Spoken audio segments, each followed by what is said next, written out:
All right, it is Sunday night, 7:30-ish. Means it's another time for another edition live in the Man Cave. Appreciate you all tuning in, rocking with us this evening. We do not take it for granted. We appreciate each and every one of you all support from then to now. As you can see, we have a full lineup tonight. We got the All State PG, the All State coach. What's going on with y'all, fellas? Happy Sunday, Coach. Happy Sunday, happy Sunday. And we also have a couple of experts that have tapped in tonight. Yes, sir. We call it, we tapping you as an expert, sir. So I saw the facial expression. So last week we kind of started the conversation. Hold on, man. So what's your record against Florida Southern? Come on, man. Called you an expert, man. I know, man. I'm an offer. I'm an offer against Florida Southern, man. Okay. Oh man, where you did your work at, Coach Joe? I was at St. Leo, man, for a year and a half. So. Oh, okay. Yeah, So yeah. PG knew that. That was a loaded question. Okay, Yeah, okay. I didn't know that. I just want to Log throw that out that one there. You're an expert. PG, Okay. man, you out here shooting shots already, man. Yeah. You ain't even known March yet. Madness. Come on, man. We got March to welcome our Madness. guests. It's March Madness. You feel good because Carolina got in the back door, but we'll talk about that in a second. My last game was against Florida Southern, man. I really had a triple double, but they only had me down for 7 blocks. But I definitely had 11 when we did the stats. Was I playing? Yeah, you was playing. Y'all lost, right? Oh, we did. That was my last game, man. In Polk County, in Lakeland. Yeah, that's the game y'all were up. Y'all were winning all game. We had you. I fouled out, man. Was the whistle a little home cooking? That's what I'm hearing. It was some Polk County home cooking, man. They was looking out for Tuma, man. Hey man, well, we want to make sure we introduce the guys that's here with us tonight, so Coach Joe like family already, but he don't need an introduction. But Coach Joe is want to make sure I say your last name right. Philon. Lord have mercy. With LeBaron doing his thing at Alabama, man, I thought people would be getting it right by now, but it's Philon. Philon. The crazy thing about it, Coach, I've said Philon, and I get on here and say it different, but Coach is over Skills Center Elite, great program facility over in Hillsborough County area, doing a great job over there, and had extensive knowledge about the travel circuit. And also we have, and I want to make sure because he has a lot of accolades, a lot of titles, a lot of things behind his name. We have Mr. Adam DeMong. Am I saying that right? Yep. And he is Under Armour UA Rise director. He is connected with Under Armour Grassroots, director of 3-Step Sports, vice president of High Major Sports, extensive career coaching at the high school and the college level and so he is here tonight. He's taking some time to kind of help us to educate about how, we talk about shoe circuits and travel ball teams and all that things all the time. And so if you want to give just a kind of quick introduction of anything that we left out about yourself, sir, before we jump in. No, thanks for having me. It's I'm excited to chat tonight. I think my background is I coached in college for 8 years, coached in high school for 5, coached a lot, but I work in the grassroots space with Under Armour for the last about 10 years. And so I think I have my coaching background. I think I have a unique perspective to kind of talk about the good and the bad of what goes on in the grassroots season, which starts probably, about now till September 1st. So I'm happy to be on here and answer any questions or kind of just bring you up to speed on how things are going with us and Under Armour and just what's going on in the grassroots world in general. Okay. Thank you, sir. And Coach Joe, if anybody who wants to know about Skills Center Elite that may not know, would you like to kind of let them know what you guys are all about and what you offer and from that perspective? Yeah, I mean, I do just want to correct you. I'm a volunteer coach for the skills center. I'm not over it, so Okay. I don't or anything. I actually pay to coach there. So Okay. I spend a lot of out of pocket. But the skills center is it's a organization that was established here in Tampa. The basketball side is a very small part of it. It really focuses on a lot of life skills and education and community things. Most people know it for the basketball side because that's what we put out there so much. But it is a very small part. But I am a volunteer coach. The group that we have, the core has been together since second grade. They're going to be seniors next year. They're in 11th grade now, and we play travel ball nationally, and for the last I want to say maybe 4 or 5 years we've been affiliated with Under Armour. So it's been a really nice ride. I'm glad Adam can come on and kind of expand on some of that. Okay. All right. Well, PG, I don't know if you got anything in your Tuma's take today. If you do, you got it. Shout out Walt Clay. Walt Clay, man. Just congratulations to him. First team All-American, winning the SEC Conference Championship, being MVP. Just showing Polk County how to continue being a proven winner. And you know what I'm saying? We all know where Walt stood at leaving Bartow, but COVID kind of put him in a situation where he had to go a route that his talents were better than. And now he's able to, after 2 years, he's able to prove how talented he was. And just congratulations to him, man. Just seeing him play basketball the right way and still be a leader, still be a great point guard. Just see the transition in his game now, being able to defend, shoot the ball well, and just do everything to put Florida as a number 1 seed. So, you guys know I spoke highly. I was very hyped on Walt from the time I saw him play. And, Billy D, he's been a product of the Lake Wells community. So just giving a shout out to him. And LJ Case. LJ. Big minutes today for Michigan.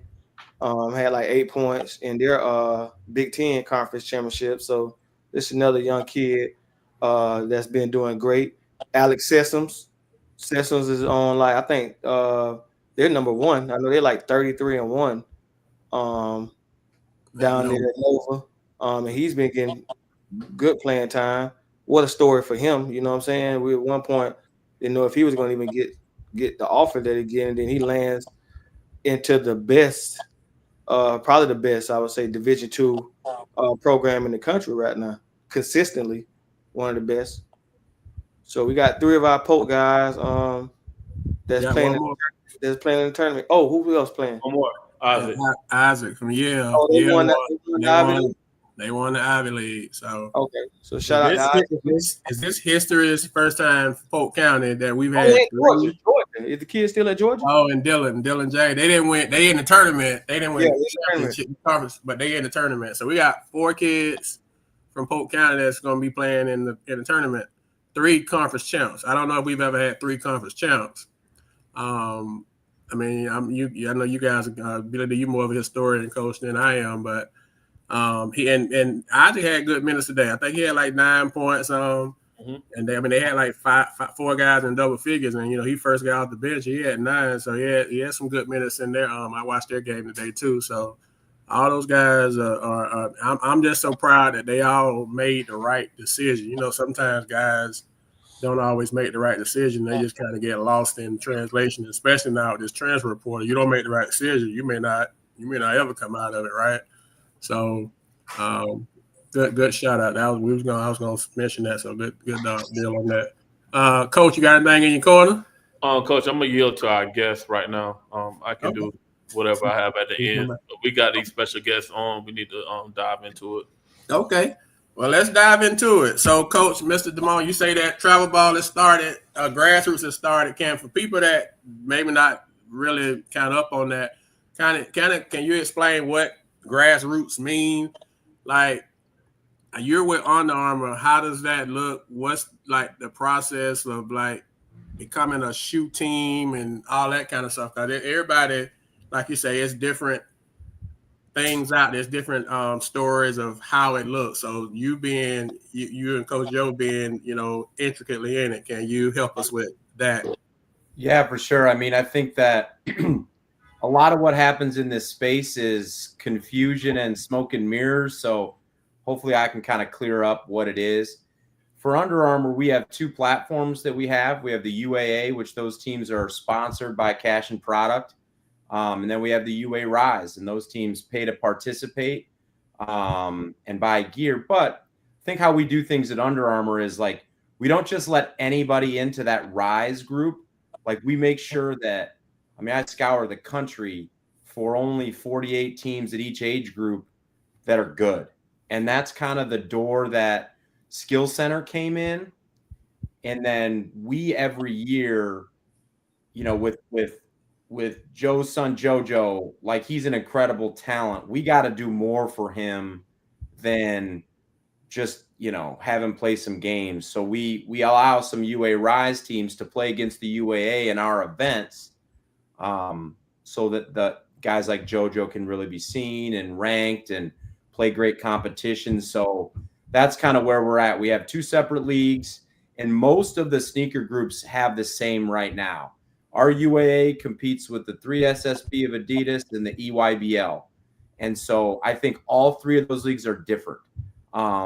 And, obviously Nike gets a lot of publicity. They have a great circuit. I think that how they do things in their league is different. It's just like in college, the difference between the ACC and the SEC and the Big East and the Big Ten is different ball, but it's all high level. But they have a secondary league called the EYCL. Adidas 3SSB is a pretty good league. And then their, kind of secondary league is called the Adidas Gold. Where we do things differently with the UA Rise is like we treat those guys like family. We have events that everybody's together under one roof in one gym so that, that all the players can really get the opportunity to play in front of college coaches. And you said it earlier when you were talking about the kid's decision to go to Yale. You use the word right decision. And I think that's a really important thing, not just for a college decision, but for a grassroots team decision. So I say grassroots. Everybody says AAU. I think AAU is kind of old. So grassroots to me is like traveling team. And so you got to make the right decision to be in the right spot. JoJo could go play anywhere, but with his team, he's getting to do everything he needs to do. He's getting to showcase what he can do from a skill perspective. He's being a leader. He's being the guy.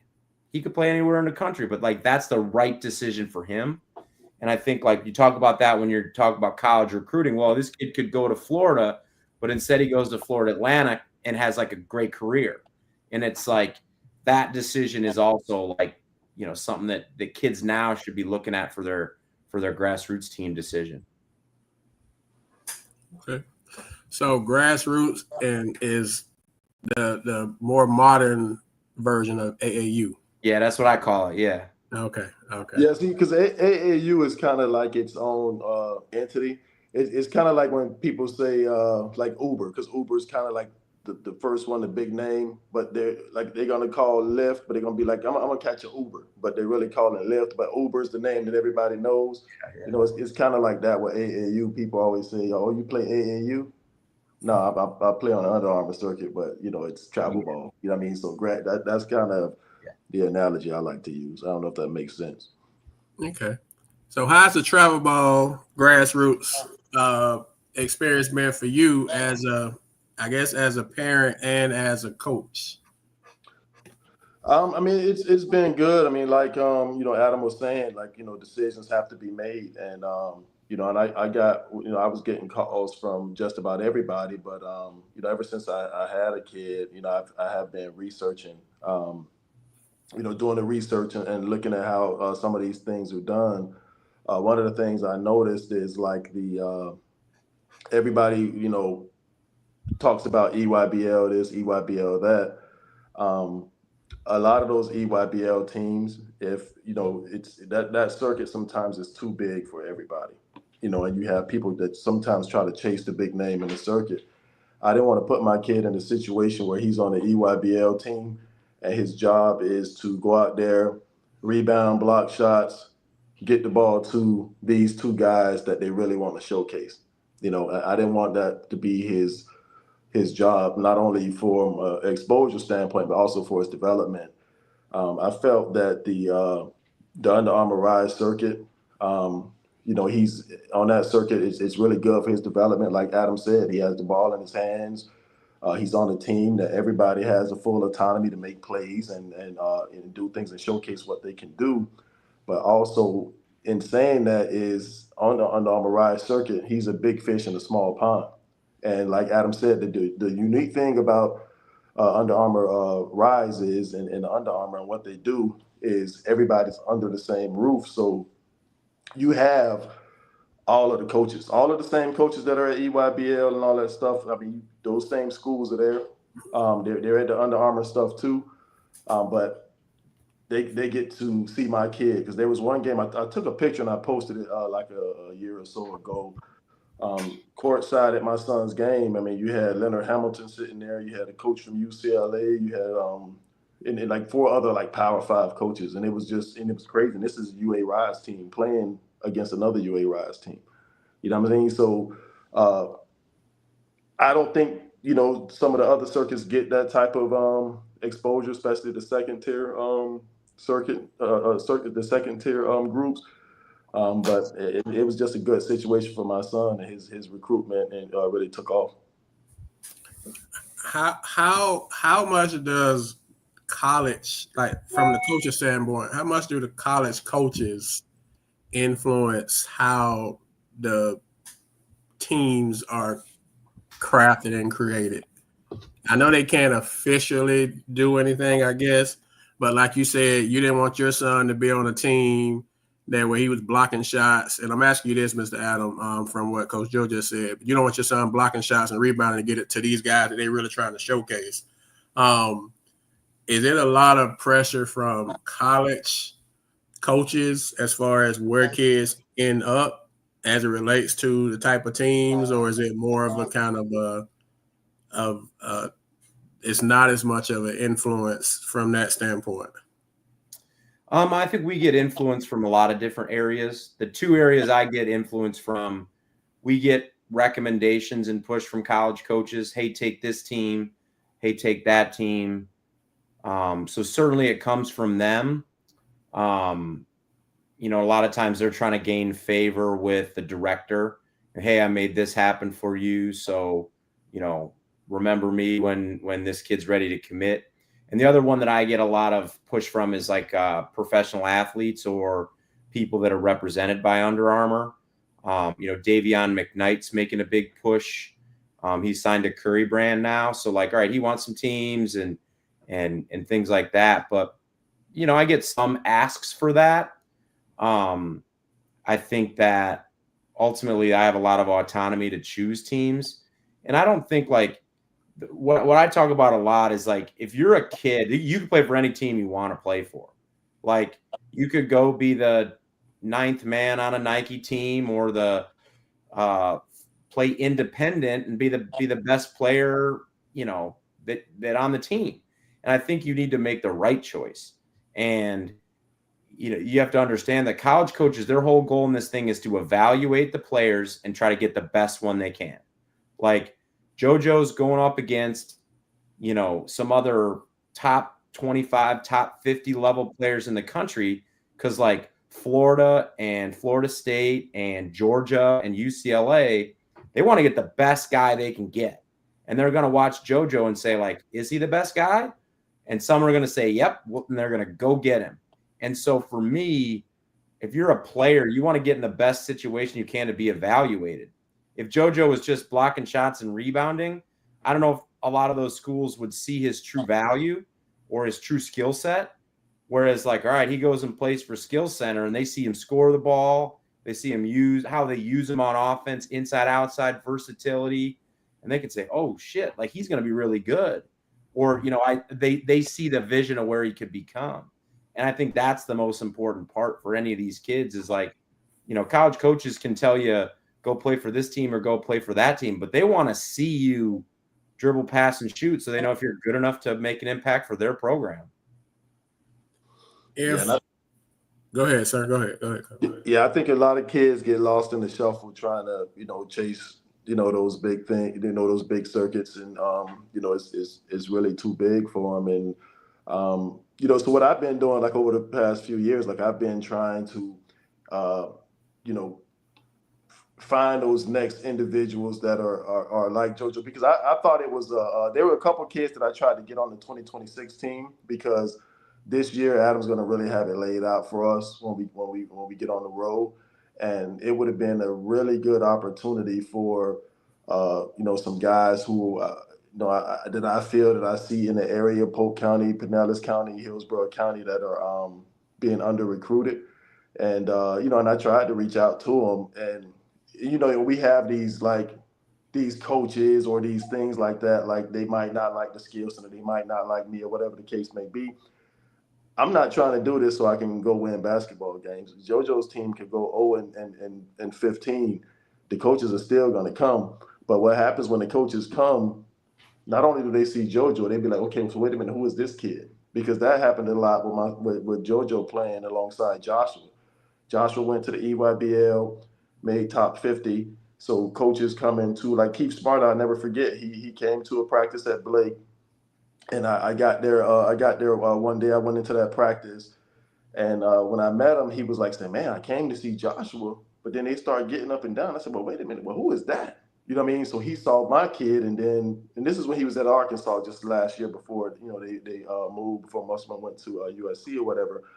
And that's the whole thing, because these kids playing on this team with JoJo, there are a lot of coaches going to be coming to watch our 2026s, our 17s, and they'll see everybody else. And and I reached out to some kids, and even for our younger group, like I was trying to find some kids behind that can come in behind JoJo's team, like for our 2027, our 2028 group. Like Dwayne Bacon's little brother is one that I was really trying to get. I think they're probably going to do a bigger circuit or something, but I think he's one that he would really take off like JoJo has taken off. And and there were some other kids too, that I was looking at trying to get on, because just like you guys talked about the kids from Polk County that are playing in the NCAA tournament, all I want to be able to do is say, oh yeah, he's from the crib.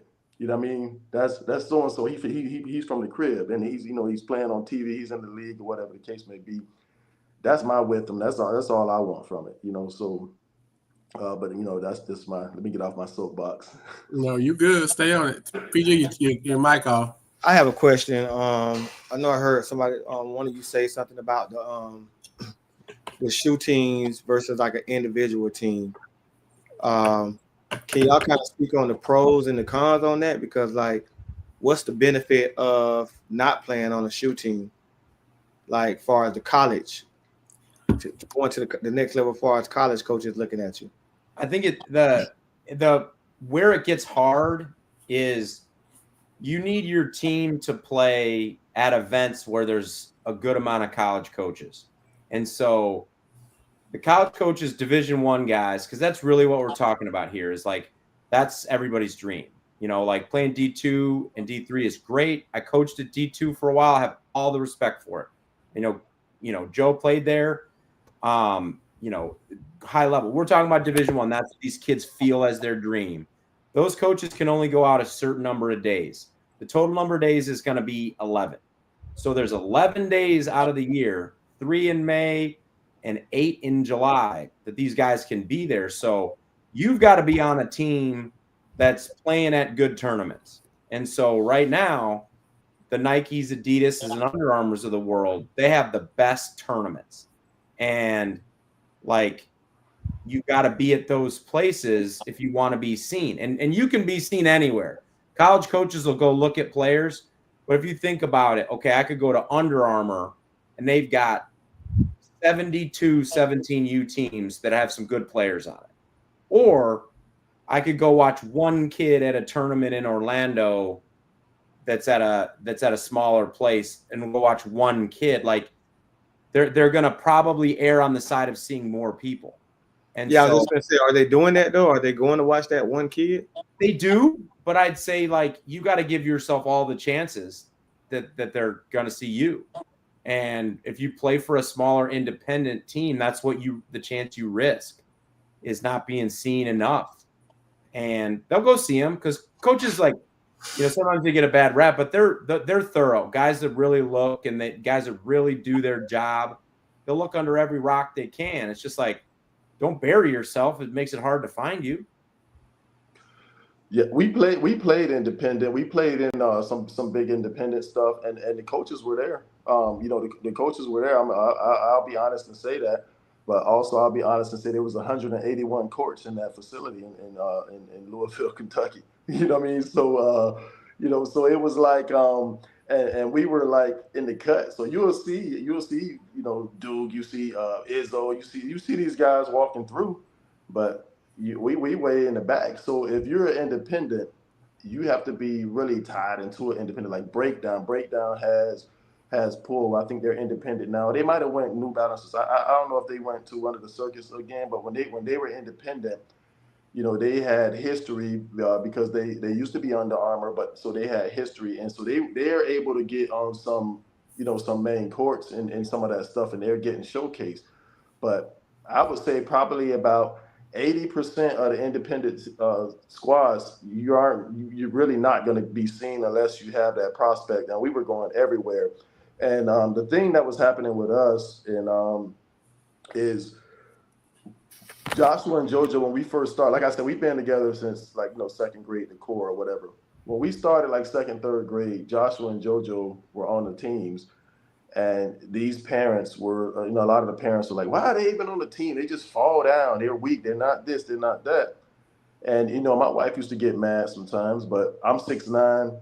My wife's 5'11". I'm like, genetically, let's wait until they're in 11th grade and then we'll see what's up with the parents talking crap. You know what I mean? So by the time they were in 7th grade, it was a wrap. It wasn't even 11th grade, So, and then Joshua was the same thing. So the two kids that people talked about most when they were young are, two of the top prospects. Now, just going back, I mean, you had each one teach one. You had all these, squads. Like, they don't really want to develop. They want a player that can play now.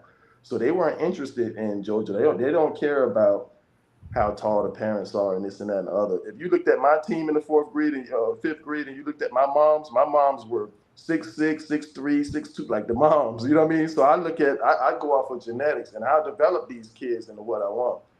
Those big shoe teams, they want the product. Okay, so they're ready. Let me steal them from this organization now. And so when we were independent, we were experiencing that every year. We would develop our kids from the beginning to 8th grade. And then by the time when it's time to go to high school, Emmanuel Sharp goes to the Florida Rebels. Joshua Lewis goes to the Florida Rebels. Dylan Mitchell leaves. All these kids that, we had that come through our program, they would get snatched up by these other shoe programs. So we were like, we got to get on some type of circuit to be able to, stop that from happening. Yeah, to compete with that. Yeah. Yeah, and we just lost a kid, this past week that he, went to Adidas team. So I got one more question for Mr. Adam. Yeah. Is it smart to be part of the circuit and then leave the circuit? What do you mean? Like, if you're a part of Nike, Adidas, Under Armour, or Puma, and then you go independent, is it smart to make those type of moves? I mean, I don't know. I think it depends. I think it's best to be affiliated with a circuit that's gonna, have quality gameplay and then attract quality coaches. I think both those things are really important. So I wouldn't run away from that if you have the chance to do that. I think when you talk about when you bring Puma into the discussion, a lot of the Puma stuff is like, I think they're financially in a good place with like offering individual players some great situations. I don't know if they have the like overall depth that the other 3 leagues have yet. Which is like, I still view this as like these kids need to get better. I think you should be going and playing in a grassroots situation. You're going to get better. It's not just like a all-star game showcase. But I mean, I think that if you have the chance to be involved with one of these circuits, I think you should take it. The independent route is harder. It's not impossible, but it's just harder. And I think when you're talking about a kid's dreams, you want to make it as least hard as possible, because it's still hard. Even if you get in the gym, you still got to show what you could do against the best. So I would stay with this circuit if you could. And you brought up Puma, and we had a conversation last week because Puma, I guess, is brand new, and there's some unknowns, uncertainty about how they're they're doing it from the ground up, and you have a lot of experience, and Under Armour has been doing it. So, and you say that your suggestion is to be connected to a shoe team if possible, but is that more or less a invite type deal? Because Puma, we don't know, but we're getting that some of it is like invite, some of it you got to kind of pay as you go and hope to kind of play your way into the invite side of it. So for these kids and these teams, it's not necessarily an automatic that you become a shoe team. There's a lot of stuff that has to happen before you become a Under Armour team or a Nike team or Adidas. So can you maybe? Yeah, I think like what you're talking about is kind of the difference between, like the sponsored league and the I don't want to call it secondary league, because like there's nothing secondary about our Rise teams. But a lot of these leagues have so everybody's aspiring to be sponsored. And I think at Under Armour, we give chances for those teams to play against UA teams and even earn their chance to be sponsored. So I think like our pathway to that level is pretty good. What Puma's doing is, grabbing a lot of individual players and building teams around them, or, kind of placing them with an existing team. But I think the difference between any of the other brands, Nike, Puma, Adidas, the number one difference to me is we really care about our secondary, our Rise League, and make that as good as we can have it. And we don't make them play like, in another state. We treat them like as much like family as we possibly can. And Joe can speak on that. But like, I think Adidas, you really have to earn your chance even to play in the main site. Same thing with Nike and Adidas have that. And then Puma's secondary level has like 2,000 teams. Like it's so big.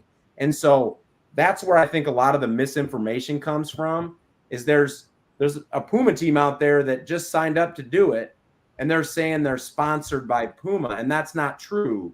So, but like mom and dad don't know that, like some kid gets tricked, like, oh, you're sponsored by Puma, let me play for you. And then it's not, they're just one of the teams in the big next pro league. And they're like at the end of the year or whenever they really figure it out, they're kind of like upset. So for us, like our Rise teams, that's why we treat it like a club. Like once we're full, you can't get in. And instead of just taking a billion teams. Do teams got to pay on your Rise teams? Do they have to pay to be a part of Under Armour? Yeah, and we're by far the least expensive of any of the secondary leagues. But like, like at the end of the day, like this is a business. I got to sell uniforms. I got to pay referees, stuff like that. But like, I don't make money on that. I'm not trying to gouge people. But is that happening? Do you feel like that's happening with other shoe teams that sometimes? Absolutely. Yeah.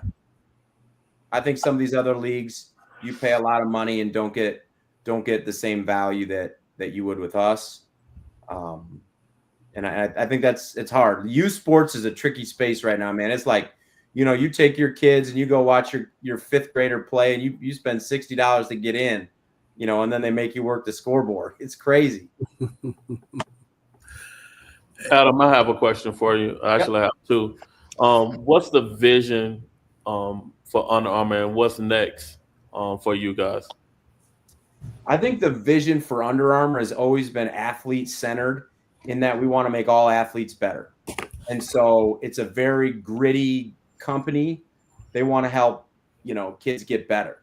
And I think we're trying to help our platform, kids get recruited, to help our colleges. I think he came out, we had 14 Division I men's teams make the NCAA tournament of our colleges, and just make all athletes better. I think the next layer is, the next layer is going to be like tapping into the NIL space of high school and college athletes.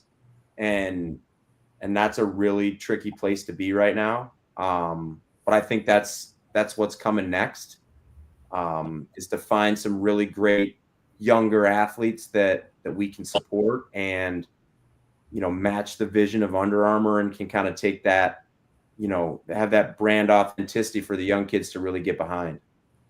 And that leads into my next question. How has NIL, the transfer portal, and just recruiting has impacted the way you guys vision into your circuit?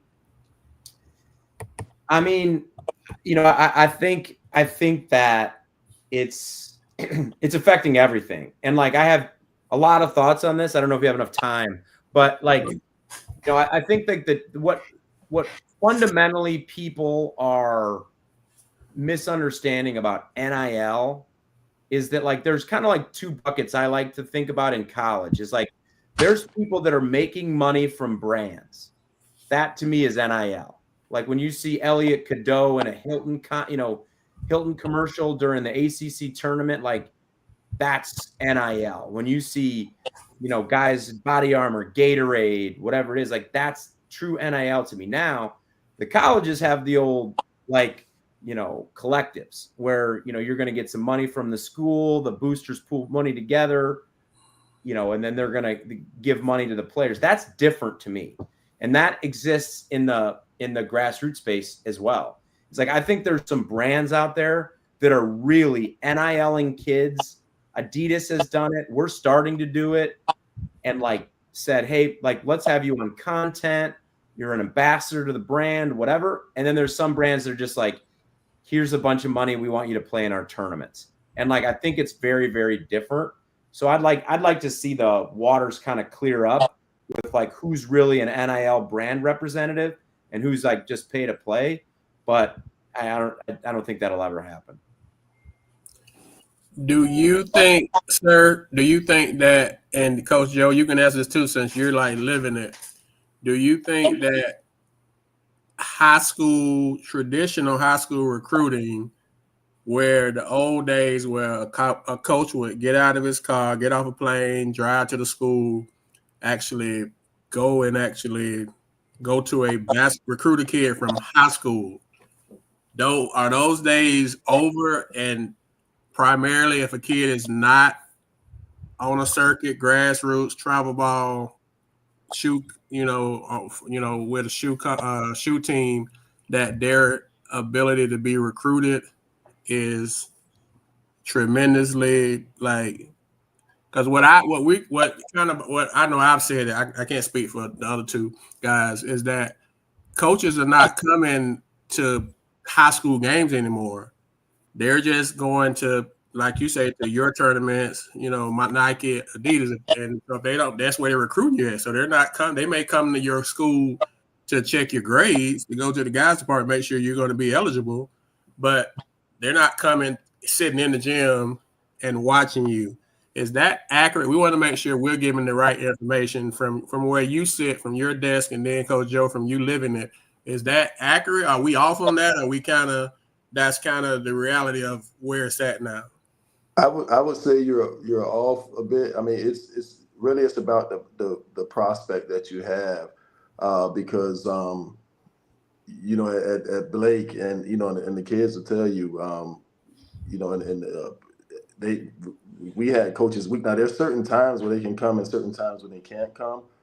But if just to rattle off a few, Blake's had Michigan, Kansas, USF, Florida State, Illinois. You name it, Arkansas. Like, those boys that played for Blake, they were in front of coaches weekly, and they would come and they would sit down in there and watch practice, and so it does still happen. I think where the recruitment's changed from when I experienced it, you had these big camps, like we all remember the ABCD camp and those things like that, which I never was on that level to get invited to that. But there was a camp I went to, and I hate to date myself like this. I think it was like an LA Gear camp, and it was at UCF. And I didn't have the only college letter that I had, and letters was a thing back then. Like not many schools send letters. But the only letter that I had when I first went to that camp was Furman, South Carolina, because that's where my high school coach played at, and I'm pretty sure he hooked that up. I went to that camp at UCF.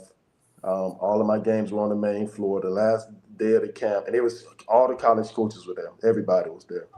And I was an unknown. My last game was against Vince Carter, and I had like 32 or something like that. And when I got to school, and this was a Sunday evening, when I got to school Monday, I had a stack full of letters.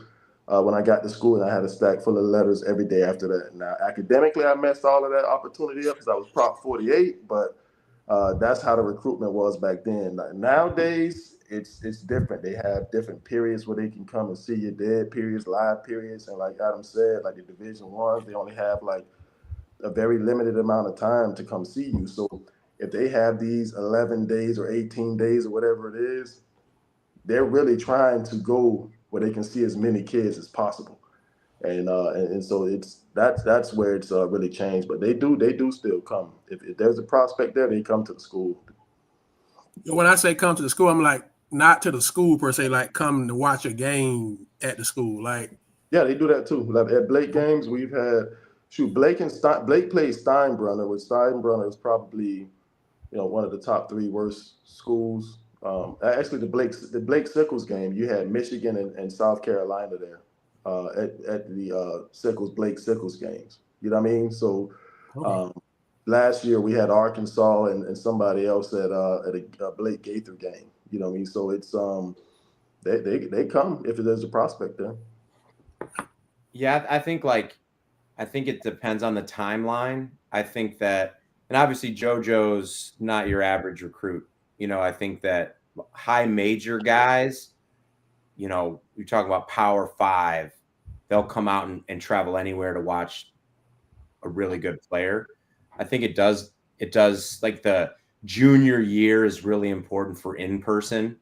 A lot of guys that push into their senior year for recruiting, it gets harder. And that's why it's really important. This upcoming summer for JoJo and his teammates, this is the summer to do it, and be seen as their rising senior summer. But yeah, I think college coaches still come out. But I remember I coached in college for a number of years, and I just remember we're playing 2 games a week. And I got the scout on one of them, and we play Saturday and it's Friday night, man. All I want to do is go home and sleep. And it's like, you got to sometimes, drag yourself to a high school game. It gets hard at times. And the pressure that's on these guys and the schedules that they do, I think sometimes they don't get out as much. But at the same time, the information about players flows so quickly these days. A kid has a really good game, it could be on a college guy's radar the next day or that night. It doesn't take going to the LA Gear camp to be seen. You could be known quickly. So things move very fast. But I do think there's a lot more going on that these college coaches maybe can't get out as much. But they'll get out for good guys like JoJo. So Adam, how is that information filtered between you guys as far as Under Armour, like Nike and Adidas? How is that information being filtered to you guys? Hey, it's a really good kid. He had a great game. Is that through social media? Is it through a coaching network? How is that information filtered to you guys? Yeah, I mean, I think anything that you do in any space is about relationships. So, if I got information about a good game some kid has and I can connect them with a college coach that I know, I do that and make that connection as quick as possible. We pay attention to our top guys and any of our UAA or UA Rise. We kind of make sure we're connected with them on social media. to, if they have a good game or a good segment or a highlight, and try to amplify that. I think that all the brands are trying to do that to make sure that they get their kids seen and stuff like that. We just go by the relationships that we have with programs and kids and scouts and stuff like that. It's kind of where we start. I think from a marketing standpoint, I think where like Under Armour, I think they could do a better job of marketing all those coaches that are there. Because we were at the one event. I mean, what did you have, like 600 or something coaches there, at all levels? In Atlanta, I think we had like in total like 435 different schools check in. Something crazy. It was something crazy like that. Like it was like hundreds of coaches but nobody knows that. I mean, everybody thinks that all the coaches go to EYBL, because I've had people for years tell me, man, you got to put JoJo on the circuit. That's the only way. And and people would tell me that all the time. They was like, if you don't put him on the EYBL circuit, he ain't gonna go to college. Nobody's gonna see him. One of the EYBL directors that was coming after him, he was honest. He was saying that JoJo will be fine either way. Yeah, it's just we might be able to help him do it faster, is what he said. But he was like, but you being on that Under Armour circuit, he'll be fine. And I appreciate his honesty. Yeah. Because others were saying that, it can't be done. And a lot of college coaches would come and see him playing on the Skill Center team on the UA Rod circuit. And they would say, I really like him on this team. Like, this team is really, you need to keep him here. He's able to do so much more. He has so much, like they would actually, like, you would think they would say, okay, I want to see him go play it against these guys or that guy or this guy. But they were like, no, this is good, because they see the development that he's getting. And that was, 70% of it for me was the development side. Have you guys seen or listened to the quote that Gilbert Arenas had? It was recently. I know he does a lot of podcast stuff, but the question someone asked him was like, why did you choose the high school that you chose for your son? And so he goes to Chatsworth. It's like just a normal high school. He said, you could have gone to Sierra Canyon that's produced all these really good guys. And he said, I looked at the players that went to Sierra Canyon and their careers afterwards, and they weren't making a lot of noise. He goes, and I think that when you play on these super teams, maybe you don't develop that like alpha mentality of like, I'm a kill. And so he goes to Chatsworth and he's like, he's the guy, he's got to do it all the time. And so he's developed this like killer mentality. So he's going to have that killer mentality everywhere. He thinks that the players that go to like super teams learn to be role players too early. And I thought it was a really, really great take. And the first guy I thought about was JoJo, in that he could go play with anybody, but like, why would he diminish his impact to play with somebody else? Like, do everything. He'll when he goes to college, he'll start to carve his niche about what he truly is going to be. But why limit it before then? Good point. That's a good point. Well, Coach and Mr. Adam, thank you guys so much for giving us some of your time on a Sunday evening and giving us a lot of good information. Before we let you go, anything that both of you want to kind of say as we kind of wrap up with you, as far as information, any information about Under Armour, anything you want people to know, just any final thoughts from both sides. And once again, we do appreciate y'all. I want to give you time to share anything else in closing. Any Polk kind of kids y'all want to recruit? Live. Hey, right?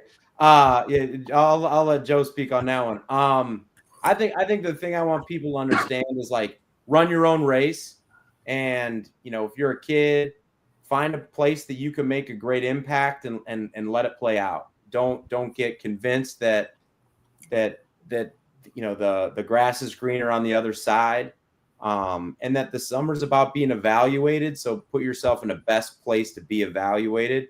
I think we do a lot of great stuff at Under Armour. I think we do the best job of any brand in doing that. But there are other opportunities that are good for kids depending on who you are. So I just encourage kids to put themselves in the best position to be seen. And if I can help out anyone in any way, like, I'm more than happy to do that. Yeah, I would say as a coach, a parent, a director, that try to uh, put the kid in the best situation, for them to excel. I think that I think that every one of our team, and it doesn't have to be skill center. Dwayne has his powerhouse team up in Orlando. They're on the rise as well. Powerhouse Bulls. But we need to try to put some of these kids who could play on they could play on the EYBL circuit, but come be this big fish in a small pond. So that way it's when you step on the court, it's all eyes on you. You know what I mean? So because what's dead, and you think about back when we played, when these coaches are coming to a lot of these things, they already know who they're coming to see. Because they'll reach out and be like, okay, what's your schedule? When are you playing? And they're going to come and see. We're going to come and see who we're going to see. What's dead that's not done anymore is where the scouts and everybody, they come to a gym and they don't know who's in here, and they watch guys get up and down, and then okay, so wait, who's number 120? He has 128 on the back of his jersey. Who is that? Oh, okay, that's so and so, man. I mean, write his name. Like that's done. Like you don't really have that anymore. Between, so I don't know if it's social media or whatever the case may be. But a lot of times these guys are already coming to see who they know who they're coming to see. So I think that we need to do a better job of putting these kids in the best situation for them so that they can get that exposure. And nowadays with the portal and all this stuff, the transfer portal, Division III, Division II, some of those NAIA is not a bad thing. Even with the the JUCO and NAIA, now those they get those years back. But you see kids level up. Like we have George Kimball. He was at the gym today. He went to Eckerd College. He had 1 year at Eckerd, did well. He's at Eastern Kentucky now, played really well, and I would be willing to bet the bank that he's probably going to jump in the portal and get paid and get into a bigger situation. You know what I mean? So, so even going to a situation where you're looking, because D2, D3 is more of a reality for the majority of our kids anyway. You know what I mean? So you want to get in front of those coaches as well. I mean, I know everybody wants to get in front of the D1 coaches in the live periods and stuff. And Adam, correct me if I'm wrong, the D2s and everybody else, they can come anytime, right? Yeah.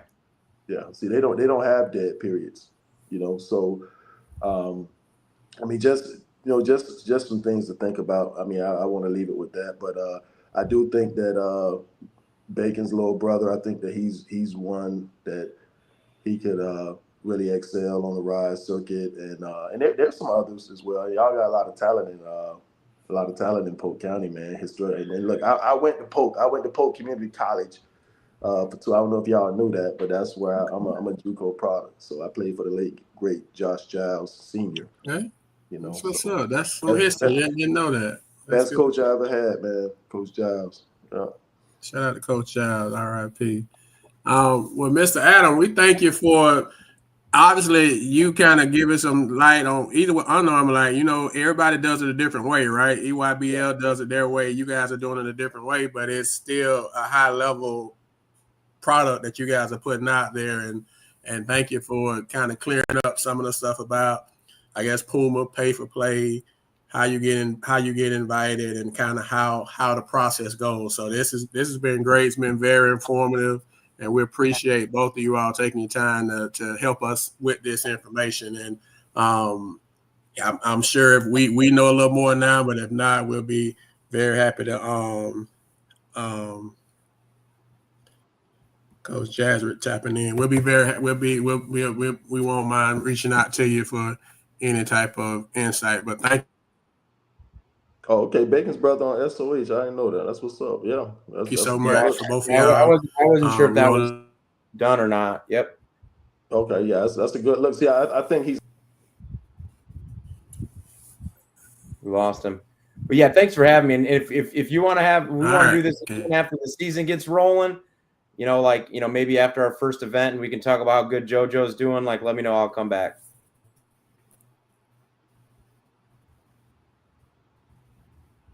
Did everybody freeze? No, I think it's Barnes. Barnes frozen now. Yeah, look at him. But Oh no. yeah, Barnes. Yeah, but like I'm saying, if you guys want to have me back, if it will help clear up rumors or just give you an update on how some guys are doing, I'm more than happy to come back. Adam, we appreciate that. I think everybody learned a lot tonight. We'll definitely be tapping in with you in the future. Great. Appreciate you. I appreciate you guys. Have a good night. All right, you too.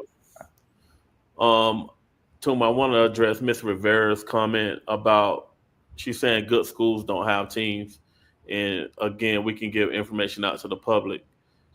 Just because your kid goes to a really, really good school, magnet school, that doesn't have a team, it doesn't mean that they can't play. They can go to actually any school that they want that's Florida, that has a Florida high school team playing, and they can play for that school.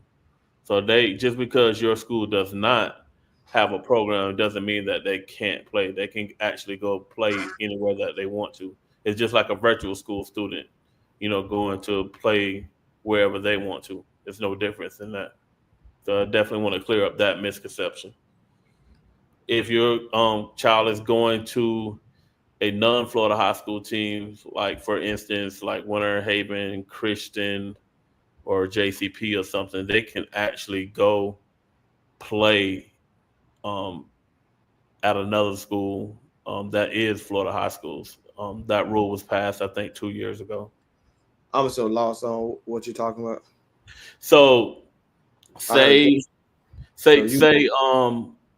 your little girl went to Geneva or Excel over there in Lakeland, right? Okay, because she wanted to play at a certain school.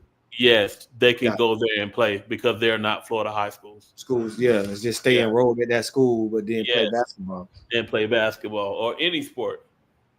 So they're getting the education at the high level at that school, and then they're playing sports. That makes sense. Yes, that was a part of that new law that they had changed like 2 years ago.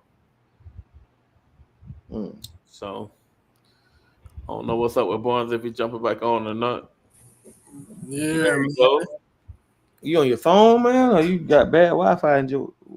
Where you at? Yeah, Wi-Fi, weather bad, boss, weather bad. Oh yeah, you got. Yeah, I see that bad weather sweeping across Alabama, Mississippi. It's coming across Florida. I think they said we were gonna watch. Hey, so I'm back. Hopefully that was good. I don't know how much y'all said, but good information, man. Good information. Hopefully that educated some folks, gave some folks answered some questions for some people. And we glad for the conversation. So before we jump off, y'all, conversation came up earlier this week. So you know that we are in our selection mode for our end of the year awards. We in discussion. We always take time with our awards. We want to make sure that we're not missing nobody. We want to make sure that we covering all our bases. Just as a review, it's a 4-part process. All three of us have our own selections. Then the fans have their selections, and the mixture of that is what we come up with. So we don't just kind of randomly do it. We kind of take our time with it. But a part came up this week because the Ledger has, went ahead and did their all county teams. They did them a little earlier than they normally do. And so the question that, and it's an age-old question, I guess. Just chill, see. Just chill. I'm not gonna say that. Individual. CJ. Yeah, just CJ chill. in the comments. CJ in the comments. He acting up. He acting up in the comments. So just chill. Individual success. How much does team success factor into end of season accolades and awards?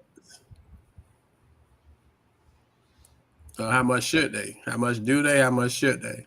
And coach, I don't know. I'm sorry, they off now, so I don't know if you got coach's corner, but that was something I just wanted. I know that came up this week. I know you wanted to kind of. We can talk about that. It should play a role with the best with the best player, but it shouldn't play a role with every player on your team. That makes sense? I think for me, if it's close, I would consider the strength of schedule and team success.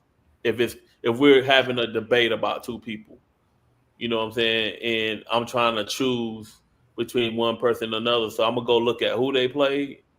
You know what I'm saying? I'm gonna look at what impact he had on his team and how far his team went. So what if that player had what if that player was a preseason top 6 pick, and then his numbers were what they were, and then they didn't have the strength of schedule? You're gonna take that kid out of the top 6 because of the strength. If he didn't have a better season than somebody else, then yes.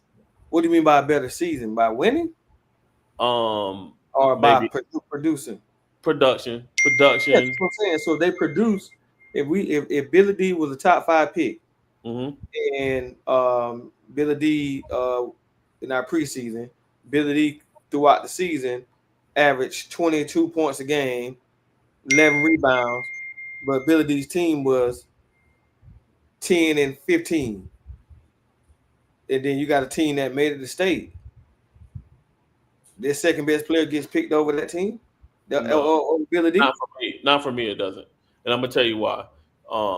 We had one kid that was picked on the Legends first team, and record-wise, their team was horrible.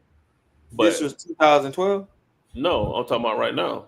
Oh, And you know what I'm saying? But strength of schedule was one of the highest in the county, so they were playing competition, game in and game out, and he put up numbers. He put in work. I'm not gonna punish that kid because their record wasn't great. He did what he was supposed to do. and that kid was preseason top. That kid was preseason first team. Yes. Yeah, that's my point exactly. So you don't take that. You don't. That kid individual was okay. We expected that kid to produce. Mm-hmm. We didn't say, "Oh, we expect that kid to take his team when he get in the situation he's in to back to the state championship by himself." But like I said, if it's close, then I like to look at those other factors. You know what I'm saying? Because we're not gonna all agree. It's gonna be some kids where we debate, like, hey, he had, a better season, or this kid had better team success. If it's really close, maybe I use that as a determining factor. But if it's not, then I'm looking at individual production. Hey, I was all state player of the year. We didn't make out the first round, but I was all state my senior year, Mm-hmm. Player of the year, and there was some teams that was there at all state. They don't get ranked in the top 15 over me because of that. If they didn't put up the same type of number. But your production was without question. You showed that you was one of the best players in your area, at your school, and everything. And I think those kids did. I think it's the kid that we talking about specifically. I'll say his name. It's Troy Boswell. He did. Troy shouldn't have been a conversation. If Troy was the top of the conversation, everybody else is just. I'm just using that as an example. Yeah, that's what I'm saying. But if Troy name ever came up in that conversation of, we had Troy top 3-4 players at preseason, not even top 6.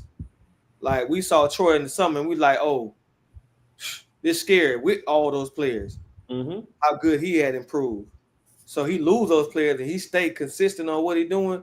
If any coach bring up Troy's name, hit the screen. That's a better word. What I really want to say. You just a hater. But truthfully, you just a hater, and you just vouching for your kids, and now you mad. If you bring up Troy's name in the conversation, Troy ain't even close. Troy should have been getting votes for player of the year. Okay. So what we want y'all to do to participate in the process, because then you know how it is. People don't participate in the process. And then when the stuff is finalized, then folks have stuff to say. So like today. Please don't come after. Please don't come after talking about we forgot somebody. Please. I'm begging. Hey, another thing y'all got to understand, y'all inbox Polk Hoops. All of us look at it. All three of us have access to the page, so I might respond, Barnes might respond, Billy D might respond. But at the end of the day, man, y'all got 25% to vote. The other 75 go our way. All right. Introduction matters for me more, but I always have to have a teamwork for me. No selfish playing smart, depending on you. So we just want to make sure that we, had the discussion. We've had the discussion off the air. We want to make sure we had, kind of on the air. And we just want to make sure to give you all, opportunity to participate in the process because we want it to be as authentic as possible. We're not just us talking, and that's just it. That's not how we operate. So like today we started off with the newcomer of the year. What that means? I don't think I saw it. Because you just said you thought that Troy should be up for player of the year. It should be in a conversation for it. Conversation for player of the year. Yes, sir. If you top 4 players, that's like right now. Who's the best player in college basketball? Cooper Flag, right? That's what I would say. It's 5 All-Americans, correct? Walter Clayton is one of those 5 All-Americans, right? Yes. Shouldn't he probably gonna get some votes for player of the year? I'm sure he will. So is that funny? I mean, it's called coming. I mean, look at the basketball terms. Kobe Bryant lost the MVP 2 years in a row to Steve Nash. what's his name? Steve Nash. Jordan lost to Karl Malone. I mean, you gonna get votes though. Everybody ain't gonna look at it like nobody should be in consideration. It's a good point. Good point. So when we post, like today we did newcomer of the year, and we didn't have a lot of fans to participate in the process. So what we'll do is we get, ask for nominations, then we'll come up with our like 4 and give you all a chance to kind of vote on it, take your votes, and then our input, and that's what we come up with. That's how we do it. So like tomorrow we'll do another nomination, and by the end of the week we'll start putting out the nomination, like the Google Doc that you can kind of go in and nominate who you think should get what. Kind of how we've been doing it. And we just, like Cole said, just make sure you participate in the process. If you're going to criticize, are we getting 100 people to participate in it? Are we getting 100? What you mean? It depends on the category. Yeah, the category you just posted today, does it have at least 100 votes? No, we hadn't. I just, just put out a nomination. Anybody who want to give who you think should be considered. And like nobody really come in on the post, but no, we're just we'll come up like with 4 that we put on there that that they can kind of vote on, and their vote goes in with our vote. Does that make sense? Yeah. So we come up with 4 guys that we kind of like a finalist, like a finalist for the awards. Yeah, but you all just kind of put it out there first for them to kind of tap in. So, because the first thing folks say, well, y'all slipping or y'all missed this person, so we give you a chance to say who we missing before we go with what we what we got. So if we don't get no input, we're not doing finalists for player of the year. Yeah, we're doing finalists for player of the year. Yes, sir. Same thing, player of the year, coach of the year. Man, I just walked right into that one. But sometimes I can catch it. I didn't catch that one before it happened. So, but anyway, so that's how the process goes, man. So for like the next week or so, once a day we'll kind of post the award, get some input on nominations, and then we'll come up with our give you a chance to vote on it if you choose to. Once again, it's a purely voluntary process, but we just want to make sure that we do put it out there.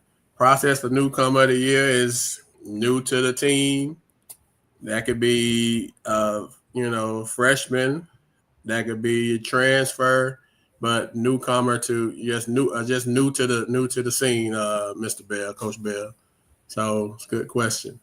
Because one time we did freshman of the year, then we did impact newcomer, and they kind of got lost in the weeds. So now we just say newcomer, and that kind of hopefully encompass all of that. So it's a good question though. So right, man. Coach, let me make this announcement though. Yes, sir. For coaches that do not know, FABC has announced their Conrad Falls Live Period showcase during the month of June. The deadline is April 15th. For girls, it is June 12th through the 14th. Regional boys is June 20th through the 22nd, and boys state is June 27th through the 29th. So we just had some people on and we talked about evaluation periods. These are the evaluation periods that are in June for high school, to showcase their talents in front of coaches. If you didn't know that information, now you do know that information. You can go to FABC website or to their social medias, and you can sign your team up if you want to put them in front of coaches in June. Okay. Breaking news. Miss Shaw, we can't do Sausage of the Year. They'll probably take us off the air if we It's still funny though. She had me laughing. Hey, that category get us canceled. We trying to stay here for the masses, but I mean it's not an official category, but yes. Well, we appreciate your support, Miss Shaw. You have been diligent every week with us. We appreciate you. We appreciate you, man. So we appreciate y'all, man. We come to the end of another one. Thank Mr. Adam, Coach Joe for coming in and giving us some good information about travel ball, grassroots, and shoe circuit teams and the process. Hopefully it was beneficial for you all that paid attention to it. That was the whole point, to provide you with the information. They had more information than we got. And so, like I said, we're never so proud that we're not going to go get the information for you if we got it, if we can. So hopefully that was something that you guys can get, kind of use, since it is that time of year. All right, I know as Coach you say it's spring break.